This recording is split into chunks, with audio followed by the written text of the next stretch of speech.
¿Qué tal? Muy buenas tardes. Bienvenido a Demos, la actualidad con criterio. Hoy lunes tenemos como invitado a nuestro economista de cabecera, Roberto Centeno. Roberto, ¿qué tal? Muy buenas tardes. Pues lleno de preocupación ante lo que pueda ocurrir en la constitución de un nuevo gobierno. Decíamos fuera del micrófono que había que hablar de la investidura, si lo mandaba la actualidad. Y lo cierto es que Sánchez en este momento todavía no las tiene todas consigo, pero sí que parece que ese acercamiento a Podemos le puede facilitar y mucho el formar un gobierno que no creo que nos traiga nada bueno. Roberto.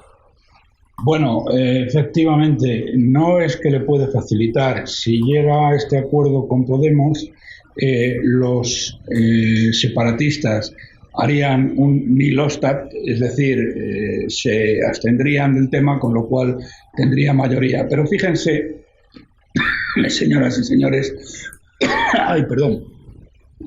después de casi 4 años sin gobierno, hoy ha empezado una sesión de investidura que, en caso de tener éxito, constituirá un desastre sin paliativos para la unidad de España, para la democracia, para la economía y para la libertad. Por primera vez, señoras y señores, desde la guerra civil, tendremos ministros comunistas y además de la peor especie posible, comunistas bolivarianos dentro del gobierno. Unos comunistas que proclamaron una alerta antifascista en Andalucía cuando la izquierda, cuando la derecha ganó las elecciones, que recuerdan casi como una gota de agua a otra gota de agua, la amenaza del comunista estalinista Largo Caballero en febrero del 36, donde afirmó que si perdemos las elecciones iremos a la guerra civil. Y esto, apoyado, o por lo menos con el nihil obstat, apoyado por los terroristas de Bildu y con el visto bueno de los separatistas. Los enemigos de España estarán encantados, ya que es casi imposible imaginar un desastre mayor. Este gobierno de totalitarios y traidores iniciará el desmantelamiento de España con la rendición ante los nazis de la Generalitat y la liquidación de la soberanía nacional. Se mofarán de la justicia y la ley, indultando a la organización criminal que perpetró el golpe de Estado en Cataluña, como igual que en el 36 indultaron a los golpistas de octubre de la Revolución de Octubre del 34, ya que para socialistas y comunistas ellos son los únicos demócratas y todo lo demás es puro fascismo, lo que justifica plenamente todo atropello a la legalidad y el sustituir la ley por lo que eufemísticamente denominan la justicia popular, es decir, lo que a ellos les venga en gana. Con la ayuda mediática, del poder mediático, que el PP y el IBEX 35 han entregado con una irresponsabilidad absoluta y una cobardía absoluta a la izquierda, convencerán al ingenuo pueblo español de que la destrucción de la nación es justo lo que España necesita, porque, como afirma el indigente mental, guerra civilista y traidor a su patria Sánchez, la España, nación de naciones, ha de llegar. Lo cual es, evidentemente, la destrucción de España. El gran hispanista e historiador norteamericano Stanley Payne señala las 3 grandes razones que acabaron con la República: la económica, la político-institucional y el liderazgo político. La situación interna y externa de España es hoy muy diferente a la de 1936, pero hay similitudes importantes. El liderazgo político es hoy mucho peor que entonces, tanto en la izquierda como en la derecha. El analfabetismo de la izquierda y la cobardía de la derecha, cuya inferioridad mediática y organizativa son pavorosas, no existían entonces. En lo político institucional, señoras y señores, desde el monarca, que incumplió escandalosamente su única obligación constitucional de mediar y arbitrar en los conflictos entre instituciones, como el caso de Cataluña, donde ni ha mediado y mucho menos arbitrado, pasando por las Fuerzas Armadas que no han levantado la voz ante el evidente proceso de liquidación de la nación española, o los poderes económicos y financieros que han puesto todos los grandes medios de comunicación al servicio de los enemigos de España, nada se puede esperar. Y solo queda la economía. Es aquí donde preside la esperanza de que el pueblo español reaccione y, como en julio de 1936, no se resigne a morir. La política económica de un gobierno de socialistas y comunistas bolivarianos nos lleva al desastre no solo político y social, sino a un desastre económico tremendo, porque la agenda económica de este presunto gobierno de comunistas y socialistas es expoliar al máximo a impuestos, aplastar a impuestos a los españoles, empezando por la clase media, los autónomos, pero también la clase trabajadora, y un incremento del gasto, si quieren, del despilfarro político impresionante, y simultáneamente una agenda política que lleva a abrir la brecha de nuevo entre las dos Españas, algo que encanta a Sánchez, porque este irresponsable guerra civilista está con el tema de la memoria histórica, que es la memoria histórica del Frente Popular, de los chequistas y de los inquisidores y asesinos comunistas, donde todo lo que ellos dicen es la verdad y lo que dice la otra parte es la mentira. Pero fíjense, ya lo hablábamos el otro día, querido Xavi, cómo tenemos ya las cifras que increíblemente no se han publicado por medios, de lo que es un año de gobierno, o sea, es el comportamiento económico de un año de gobierno, donde las señas de identidad han sido, el gobierno de Sánchez, la incertidumbre, la inseguridad jurídica, el sectarismo y la ignorancia elevada a su máxima expresión. Y con ello el hundimiento de los ingresos fiscales y el descontrol absoluto del gasto público. Es una continuidad de la situación económico y social que nos dejó el indigente mental y también guerra civilista y traidor a España, Rodríguez Zapatero. Fíjense ustedes que Zapatero destruyó era el referente del ahorro durante 170 años. Sánchez y sus socios están destruyendo lo que queda del sector bancario y los sectores industriales esenciales, concretamente la automoción, el gas, la electricidad y el grueso del sector exportador. Y han puesto en marcha también, la que también lo hemos hablado, la destrucción de la agricultura y la ganadería con el desastroso acuerdo de Mercosur, que permitirá entrar a los productos agrícolas y ganaderos de Latinoamérica, pero sobre todo de Brasil y Argentina, que competirán con los nuestros, que nos van a costar unos entre 4 y 6 mil millones de euros y acabarán limitando el PAC, porque los alemanes están hasta las narices de pagar este dinero, y esto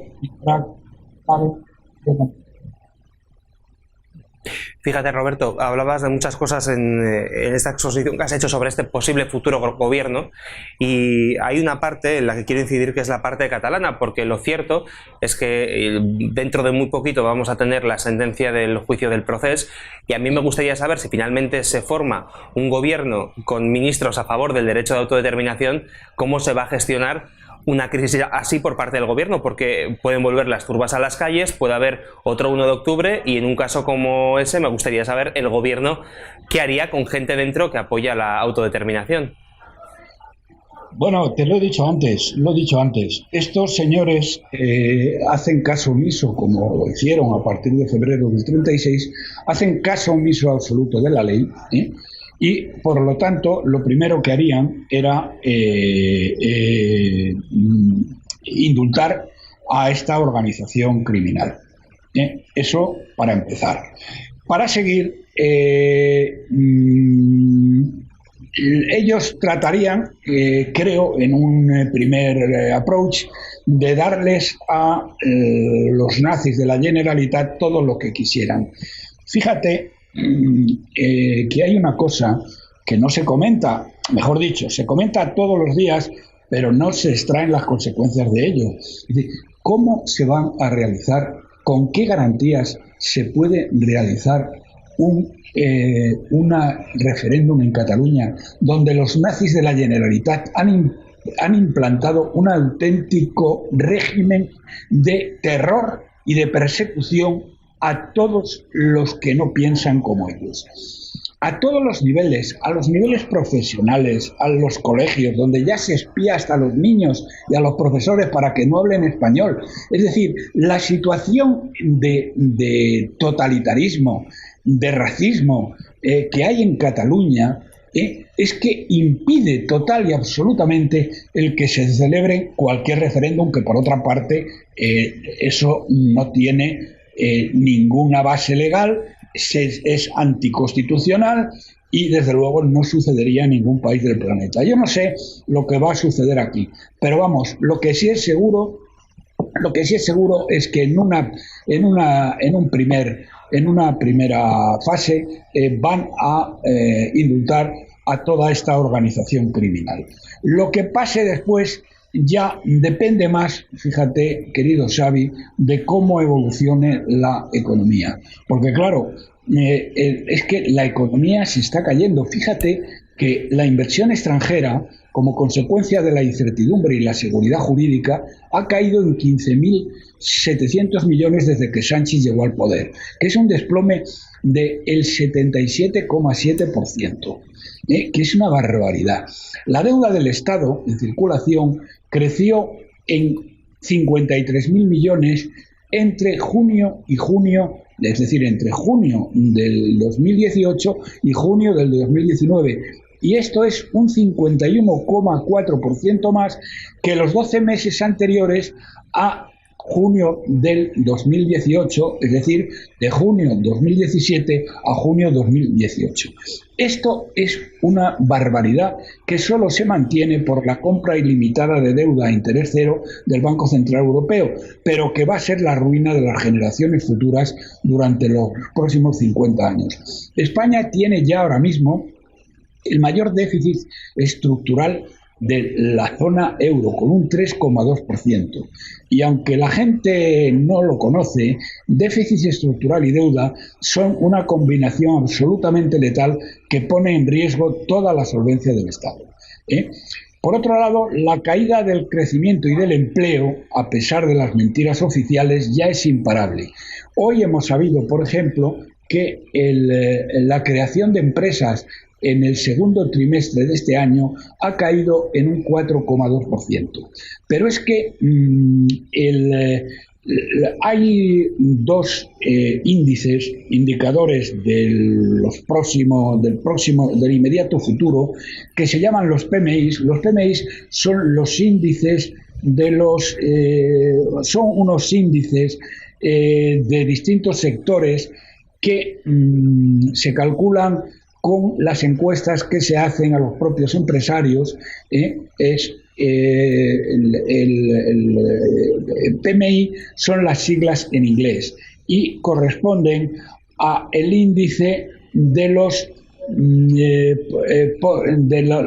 responsables de compras de las distintas empresas. Bien, en el sector manufacturero ha experimentado su mayor caída desde el año 2013. Y una cosa que llaman el PMI Composite, que es el PIB, porque es el sector manufacturero más el sector agrario, más el sector servicios, está creciendo, señoras y señores, al 1,6% y no al 2,3% oficial. Es decir, yo no sé cómo pueden tener la desvergüenza el Banco de España, el Instituto Nacional de Estadística y también, por ejemplo, pues el Servicio de Estudios del BBVA y todos estos servicios de estudios que verdaderamente están siempre al lado del gobierno. ¿Pero a dónde van estos tíos? ¿Cómo coño pueden decir que la economía española está creciendo al 2,3% si el PMI Composite está creciendo al 1,6%? Y luego en el empleo, querido Xavi, por primera vez en años, el paro registrado corregido de variación estacional, que es como hay que medirlo, se incrementó en el mes de junio, por primera vez en un montón de años, en 9.000 personas. Y las afiliaciones a la Seguridad Social crecieron la mitad que en junio de 2018. Bien, esto es lo que ya está en marcha. Calculen ahora cuando este gobierno de socialistas y comunistas bolivarianos empiece a realizar lo que eufemísticamente denomina política progresista, que se iniciará, como he dicho antes, con la mayor subida de impuestos a las familias, a los autónomos y a las empresas de la historia de España. Fíjense que en el caso de las familias soportan ya la tercera presión fiscal más alta de Europa y de la OCDE, concretamente el 48,5% de la renta disponible. Hasta un niño de primaria se daría cuenta que esta orgía fiscal que preparan socialistas o comunistas nos llevará al mayor desastre económico y social desde la guerra civil. Bueno, esto es lo que está sucediendo. Yo lo único que espero, y la única esperanza que tengo, y si la digo, es que no entiendo muy bien por qué razón va a preferir el señor Sánchez, y estoy hablando de los intereses personales suyos, porque a Sánchez España le importa una higa, pero desde su punto de vista personal, ¿qué interés tiene de meter a Podemos en el gobierno y de ofrecerle ministerios? Lo cual refuerza extraordinariamente el poder de Podemos, mientras que si no se pone de acuerdo y rompe la baraja y va a unas nuevas elecciones, en esas nuevas elecciones Podemos quedaría completamente destruido y laminado, y ellos sacarían muchos más votos. Entonces, esto es lo único que no entiendo, y mi única esperanza, dicho sea entre paréntesis, es decir, mi única esperanza es que lo que estamos viendo que al parecer va a ocurrir no tiene ningún sentido para el señor Sánchez personalmente hablando, y para el Partido Socialista tampoco, naturalmente, porque, vuelvo a repetir, esto reforzaría extraordinariamente a Podemos y a Iglesias, que es justo lo contrario de lo que necesita Sánchez. Así que espero y deseo, hablaremos de esto la semana que viene, que finalmente prevalezca no el sentido común, porque el sentido común nunca prevalece, sino los intereses personales de Sánchez y del Partido Socialista, y rompan la baraja y vayan a unas nuevas elecciones y no se constituya este gobierno con ministros comunistas bolivarianos. Roberto, antes de finalizar, había un último tema que queríamos tratar en el programa de hoy, que tiene que ver con los aranceles que tiene Estados Unidos para los coches europeos y los aranceles que tiene Europa para los coches estadounidenses. Hay un dato que es tremendo, y es que los coches europeos, la mayoría alemanes, pagan un 5% de arancel para entrar en Estados Unidos, mientras que los americanos pagan un 15-20% por entrar en Europa. Vamos, vemos que la balanza está equilibradísima, y lo digo evidentemente con ironía. Bueno, vamos a ver. Esto se ha sabido hace 2 o 3 días que la señora Merkel, a la vista de que el señor Trump va en serio, bueno, pues literalmente se ha bajado las bragas y ahora dice, de decir que era un disparate lo que pretendía el señor Trump, a decir que están dispuestos a quitar los aranceles a todo, a los coches americanos, y que ellos a su vez naturalmente quiten los aranceles a los coches alemanes, que es lo que a ella le importa. Por extensión europeos, pero digamos los coches alemanes. Bien, esto es un giro de 180 grados. Fíjate, Xavi, que Trump ha demostrado una capacidad de negociación absolutamente acojonante. Ha llegado a un acuerdo muy favorable para los Estados Unidos, primero con Canadá y luego con México. Y no solamente eso, sino que en el caso de México, además, ha utilizado la guerra comercial para impedir que los mexicanos siguieran permitiendo entrar legiones y legiones de latinoamericanos, de Guatemala, de Costa Rica, de toda otra serie de países que estaban haciendo la vista gorda y les dejaban llegar al borde de la frontera norteamericana. Trump hace unas cuantas semanas amenazó con plantarle unos aranceles, con romper el acuerdo que tienen y plantarle unos aranceles brutales a los mexicanos, y el gobierno mexicano ha dado marcha atrás. Bien, a pesar de que este comunista bolivariano de Obrador dijera muy campanudo que esa no era la manera de tratar entre naciones civilizadas, bueno, el resultado es que al final, como saben que con Trump todas estas patrañas no sirven de nada, pues ha mandado al ejército a impermeabilizar las fronteras con Guatemala y México, y de tal manera que se ha detenido este flujo. El siguiente esquema negociador para Trump es China, como todo el mundo sabe, donde es muy posible, está muy cerca de llegar a un acuerdo. E inmediatamente después le tocaba a Europa. Entonces, pues claro, Trump, que es un gran empresario, sabe perfectamente que los temas se resuelven uno detrás de otro, no se resuelven todos a la vez. Es como decía aquel famoso torero, que los toros hay que torearlos uno detrás de otro, no se pueden torear todos a la vez, porque te cornearían por todas partes. Bien, entonces el paso siguiente es ya con Europa. Y a la vista de cómo han ocurrido las negociaciones anteriores, la señora Merkel ha decidido que un enfrentamiento con Estados Unidos les lleva al desastre, y por lo tanto se ha bajado la braga, como digo, y ha pasado de decir donde digo, no digo, sino que digo. Donde digo no vamos a negociar nada, a decir vamos a negociar todo y vamos a quitar nosotros los aranceles y también que los quiten los norteamericanos. Y sobre esa base yo creo que no habrá guerra comercial, lo cual sería muy bueno para España, porque fíjate que si en el tema de los automóviles y en general de los productos industriales hay una diferencia de 3 o 4 veces de los aranceles europeos, en el caso de los aranceles agrícolas, los productos agrícolas norteamericanos están gravados como 6 veces más que los productos agrícolas europeos en Estados Unidos. Entonces, eso que sí afecta a España, afecta a la aceituna, podría afectar al aceite, etcétera, yo creo que eso se salvará desde el momento en que la señora Merkel, que es la dueña del circo, se ha bajado las bragas y ha decidido que hay que llegar, antes de que empiece ninguna guerra comercial, hay que llegar antes a un acuerdo, que es lo que ha ofrecido, como digo, en un tuit de hace aproximadamente 3 o 4 días. Pues con este último dato vamos a cerrar el programa de hoy. Como siempre, Roberto, dándote las gracias por habernos acompañado en este lunes. Veremos qué es lo que ocurre con la investidura y, lo dicho, la semana que viene lo comentaremos en Demos. Muchísimas gracias y hasta dentro de 7 días. Vale, hasta dentro de 7 días. Un abrazo. Nosotros cerramos aquí este programa. Recuerda que si quieres colaborar con Demos lo puedes hacer en el enlace de Patreon que tenemos aquí debajo, y recuerda también nuestro diario elcrítico.org, nuestro diario digital que lo llevan nuestros compañeros José Luis y María Ángeles, un diario digital donde encuentras artículos interesantísimos. Lo dicho, mañana a las 9 volvemos con más criterios.